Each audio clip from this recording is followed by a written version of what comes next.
Sobre vós e aprendei de mim, que sou de manso humilde coração. Aleluia, aleluia, aleluia,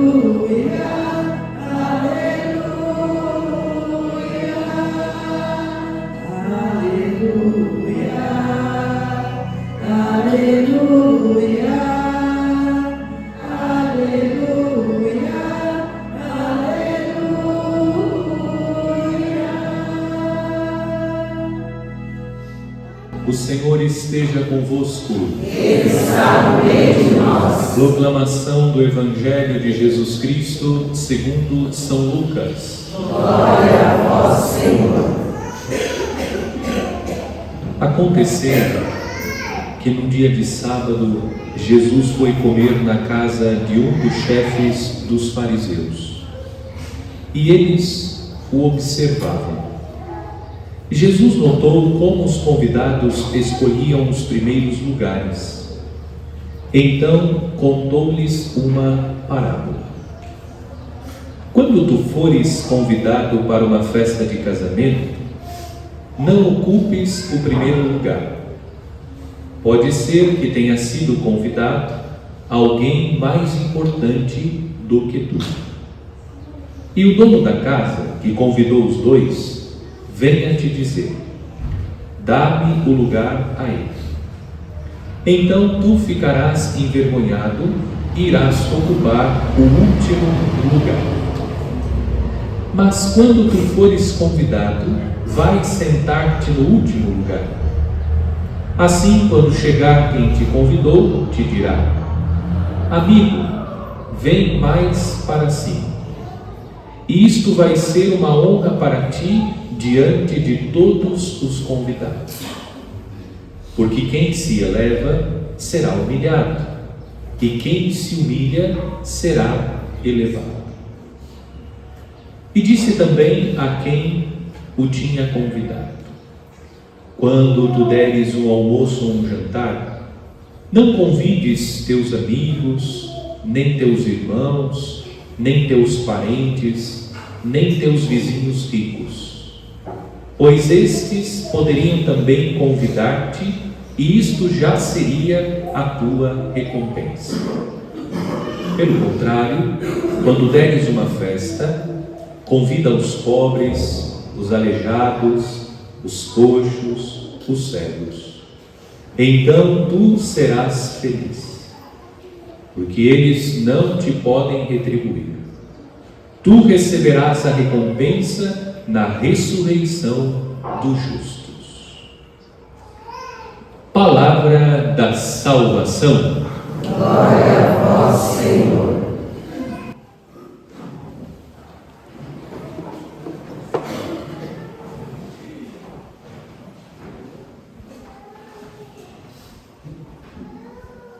Encerramos o mês vocacional neste quinto domingo do mês de agosto.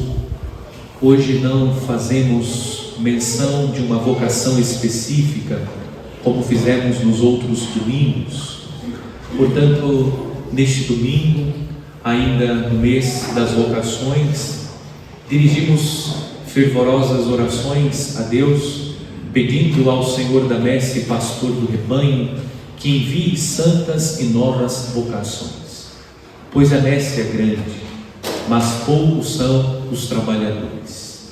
Que nós, a partir deste mês vocacional, estejamos comprometidos com a oração pelas vocações. Não se esqueça de incluir nas orações de cada dia uma prece especial pelas vocações. Porque o próprio Jesus disse que deveríamos pedir ao Senhor que envie operários. A igreja, a missão requer operários, para que o Evangelho de Cristo continue ecoando, para que o reino de Deus aconteça entre nós. No domingo passado, ouvimos de Jesus que é necessário fazer todo esforço para passar pela porta estreita. O tema proposto pela liturgia foi o tema da salvação. E Jesus ensinou que para o homem a salvação é impossível, mas para Deus nada é impossível. O homem deve fazer todo esforço para passar pela porta estreita. Consideramos na meditação que o esforço possível que o homem deve fazer é o esforço de romper com a prática do mal. A salvação é um dom que Deus nos oferece, e o homem deve acolher este dom. E o dom é acolhido rompendo, se esforçando para romper com a prática do mal, lutando para abandonar o pecado. Não é possível entrar no céu se não existe em nós um desejo sincero de romper com o pecado. Almejamos o céu e necessitamos, portanto, abandonar a prática do mal, deixar o pecado, lutar contra o pecado. Também na liturgia nós meditamos que Deus vai oferecendo durante a vida oportunidades de purificação. Deus nos oferece oportunidades de conversão. Deus vai proporcionando no seu desígnio amoroso possibilidades para a nossa salvação. E entre as possibilidades estão os sofrimentos que nós vivemos, as dores pelas quais passamos, as provações que experimentamos. Todas essas coisas concorrem para o bem daqueles que amam a Deus. As dificuldades da vida, quando elas são vividas à luz da fé, proporcionam ao cristão purificação, santificação, conversão. Prepara o cristão para receber como dom a salvação. A meditação indicou que nós não devemos deixar passar as oportunidades de salvação que Deus nos concede. Tudo concorre para o bem daqueles que amam a Deus. Usemos todas as situações a nosso favor, para que através das situações, especialmente as mais difíceis, nós sejamos purificados, sejamos libertos de todo mal e assim possamos receber a graça da salvação. A liturgia da palavra deste 22º domingo do tempo comum, por meio do Evangelho e da primeira leitura, apresenta o tema da humildade. Nós podemos dividir, por uma questão pedagógica, para facilitar a meditação, o Evangelho em duas partes. Na primeira parte do Evangelho, o tema que predomina é o tema da humildade. O texto descreve que Jesus, num dia de sábado, foi comer na casa de um dos chefes dos fariseus. Eles o observavam e Jesus também observa aqueles que estão presentes. E Jesus, observando a atitude dos presentes, ele fez uma exortação sobre a humildade.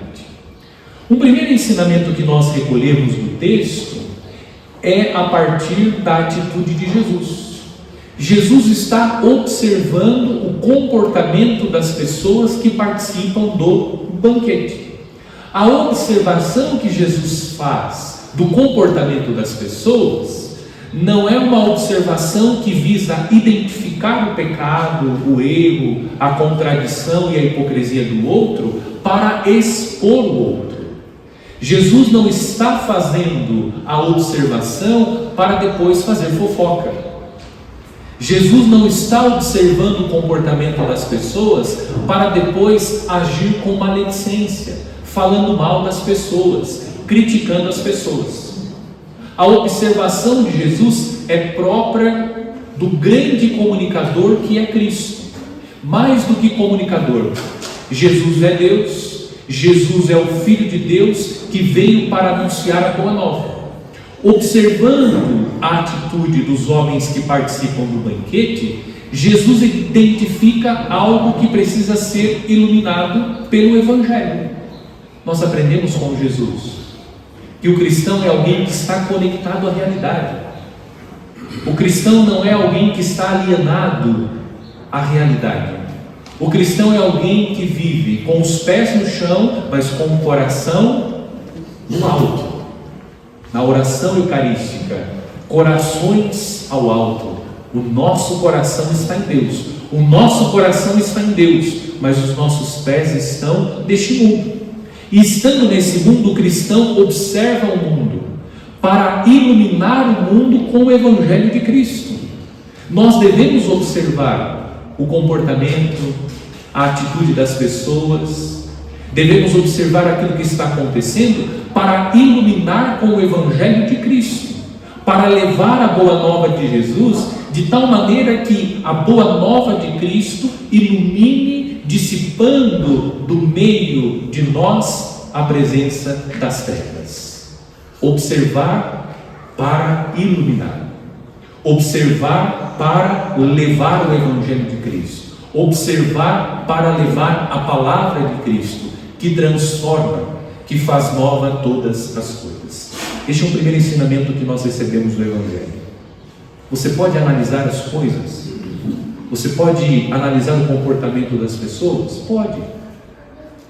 Mas a análise e a observação que devemos fazer visa a iluminação. Visa levar o Evangelho de Cristo, para que, iluminado pelo Evangelho de Cristo, a pessoa possa mudar de vida. Jesus, observando a atitude das pessoas que participam do banquete, notou que as pessoas são movidas pelo desejo de ocupar os primeiros lugares no banquete. Diz o texto que eles escolhiam os primeiros lugares. É necessário esclarecer que Cristo não está dizendo que você não deve ocupar os primeiros bancos da igreja. Não se trata disso. Chegue na igreja e ocupe os primeiros bancos, porque os primeiros bancos são os melhores lugares para participar mais concentrado e mais ativa e conscientemente. Não se trata disso. Jesus não está dizendo que nós não devemos ocupar os primeiros bancos nas nossas igrejas. Jesus está dizendo, e Ele está advertindo, que nós não devemos ocupar os primeiros bancos das igrejas, dos banquetes, porque nós nos sentimos melhores que os outros. É sobre isso que Jesus está falando no Evangelho. A questão não é querer ocupar o primeiro banco, a questão é se julgar merecedor de ocupar o primeiro banco. Eu me vejo superior aos outros, eu me vejo com mais méritos que os outros, eu me vejo mais santo que os outros, eu me vejo mais digno que os outros, por isso eu me sinto no direito e merecedor de ocupar o primeiro banco. É sobre isso que Jesus está falando. Ou seja, Jesus está nos convidando a reconhecer que nós não temos méritos, que diante de Deus nós seremos sempre devedores. Diante de Deus todos nós somos inadimplentes, porque a dívida que nós contraímos com Deus é uma dívida impagável. Nós não temos condições de saldar a dívida que nós contraímos com Deus. Tudo aquilo que Deus fez e faz, tudo aquilo que Deus consegue e concederá, nós não temos condições de pagar, nós não temos condições de quitar esta dívida. Com Deus, todos nós sem exceção, diante dele nós somos devedores. Nós não somos credores, nós não merecemos nada. Deus concede tudo aquilo que temos. Deus nos possibilita fazer as coisas boas que conseguimos fazer. Tudo isso é graça de Deus. Tudo isso é mérito de Deus. Diante de Deus, todos nós somos devedores, nós não somos credores. Jesus está convidando a exercitar a virtude da humildade. A virtude da humildade nos faz reconhecer quem nós somos. Não vamos confundir virtude da humildade com usar chinelo de dedo, camiseta furada, calça suja, nada disso. Isso não é humildade. Isso pode ser sinônimo de pobreza, de falta de bens materiais, ou mesmo de sujeira e de desleixo. Não vamos confundir humildade com essas coisas, porque existem pessoas que estão mal vestidas, mas são profundamente orgulhosas. E existem pessoas que estão bem vestidas e são profundamente humildes. A humildade não se expressa naquilo que usamos. A humildade se expressa na atitude interna que nós temos, no coração humilde. Porque existem pessoas que se fantasiam de pessoas humildes, mas de humilde não tem nada. É um soberbo, é uma soberba diante de Deus e do outro. Jesus está dizendo que nós não devemos almejar o primeiro lugar porque nos sentimos superiores aos outros.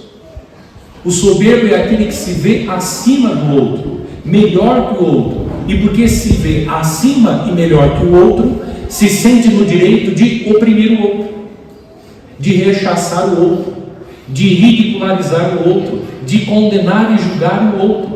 Se sente mais santo e, olhando para o outro, vendo o outro como um pecador, se sente no direito de excluir. É sobre isso que nosso Senhor está falando. Eu vou traduzir isso uma linguagem mais simples, uma linguagem popular. Jesus está dizendo: abaixa a bola, que você não está com essa bola toda. Pode descer do salto. Pode descer do salto. Porque tudo é graça de Deus. Tudo é mérito de Deus. É a graça de Deus que vai atuando em nós. E se nós podemos fazer coisas boas, é porque a graça de Deus atua em nós. Não é mérito nosso, é graça de Deus. Na segunda parte do Evangelho, Jesus trata do tema da caridade. E Jesus segue ensinando no banquete, a partir da observação que fez os convidados que querem ocupar o primeiro lugar, e Jesus faz uma advertência sobre a caridade. Jesus conclui a primeira parte dizendo: pois quem se eleva será humilhado, e quem se humilha será elevado. Observemos que existe aqui uma partícula importante para fazer a correta interpretação do texto. Jesus está dizendo: pois quem se, a pessoa que se autopromove, a pessoa que se vê digna, que se vê merecedora da honra. Veja que a denúncia que Jesus está fazendo, a exortação que nosso Senhor faz no Evangelho, não é contra o elogio, contra a honra. Nós devemos, Jesus não está abolindo a prática de elogiar, de parabenizar, de agradecer, de honrar as pessoas. Jesus não está abolindo essas atitudes que são boas, de reconhecer o bem que o outro faz, de parabenizar o outro por aquilo que ele realizou, pelos seus dons, talentos, agradecê-lo, manifestar a nossa homenagem, reconhecendo o bem que o outro está fazendo. Jesus está dizendo que nós não devemos promover a nossa própria honra, promover a nossa própria glória. Muitos deixam de fazer o bem porque estão esperando receber algo em troca, e como não receberam aquilo que almejavam receber, deixam de praticar o bem. É a segunda parte do Evangelho, a prática da caridade. Quando Jesus diz: quando tu deres um almoço ou um jantar, não convides teus amigos, nem teus irmãos, nem teus parentes, nem teus vizinhos ricos, Jesus não está dizendo que você não deve convidar essas pessoas para uma refeição. Continua convidando os parentes, pode continuar convidando os parentes. O que Jesus está dizendo? Que nós devemos fazer o bem sem esperar algo em troca. Quando você oferece um almoço, um jantar para os amigos, irmãos, parentes e vizinhos, eles se sentem na obrigação de retribuir. Jesus está dizendo, nós devemos fazer o bem sem esperar nada em troca. A recompensa que devemos almejar é aquela que Jesus indica na conclusão do Evangelho deste domingo: a recompensa na ressurreição dos justos. É essa recompensa que nós precisamos almejar. Não deixe de praticar o bem porque você não recebeu o elogio que gostaria de receber, porque você não foi honrado, não foi reconhecido. Eu fiz tanto por essa pessoa, eu fiz tanto por esse grupo, eu fiz tanto por essa comunidade, e hoje as pessoas manifestam ingratidão. Isso é próprio de alguém que fez o que fez esperando as honras deste mundo. O cristão faz esperando a recompensa que virá na ressurreição dos justos. Vamos agradecer a Deus quando nós não somos reconhecidos. Isso é muito bom, porque nada fica oculto aos olhos de Deus, nada passa despercebido aos olhos de Deus. Aquilo que nós fazemos de bom e que não é visto pelas pessoas, que não é reconhecido, isso não está oculto aos olhos de Deus. Deus um dia irá nos recompensar pelo bem que praticamos, pelas coisas boas que fizemos.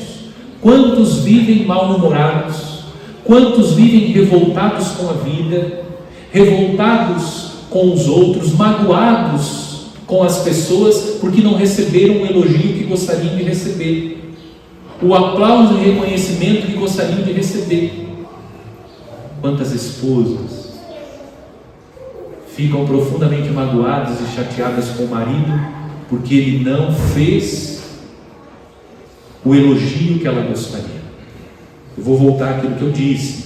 Isso não dispensa o marido de elogiar sua esposa, mas você, esposa, não deve fazer esperando isso. Você deve fazer porque você quer praticar a caridade, quer viver a sua missão. Você quer cumprir a sua missão para receber a recompensa de Deus. De Deus. O texto, a segunda parte do Evangelho, nos convida à caridade. Uma caridade movida pelo desejo sincero de fazer o bem, esperando a recompensa. Nós queremos ser recompensados, mas a recompensa que vem de Deus. Hoje, à luz do Evangelho, do texto da primeira leitura, nós somos convidados a reconhecer a nossa condição de homens e mulheres que não têm diante de Deus méritos.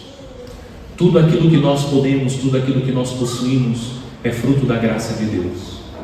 A virtude da humildade nos faz reconhecer quem nós somos.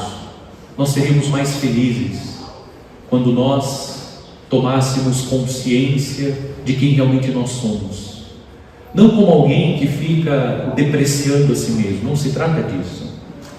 A humildade é a virtude que nos faz reconhecer o que nós somos e quem nós somos. Nos faz reconhecer as coisas boas e as coisas ruins. E isso nos faz perceber que nós, apesar de ser quem somos, Deus é muito bom. Deus é misericordioso. Deus nos cumula de graças. Isso nos faz pessoas felizes, pessoas realizadas. Porque apesar de ser tão pequeno, tão pobre e miserável, Deus é tão bom comigo. E a segunda advertência que a palavra de Deus nos faz neste domingo: viver a caridade, mas sem esperar nada em troca. Faça o bem, pratique o bem, esperando a recompensa, mas aquela recompensa que virá de Deus. Que Deus nos dê a graça de buscar a virtude da humildade, de abandonar o pecado da soberba e de cultivar no coração o desejo de fazer o bem, de praticar a caridade, esperando uma única recompensa, a recompensa que vem de Deus.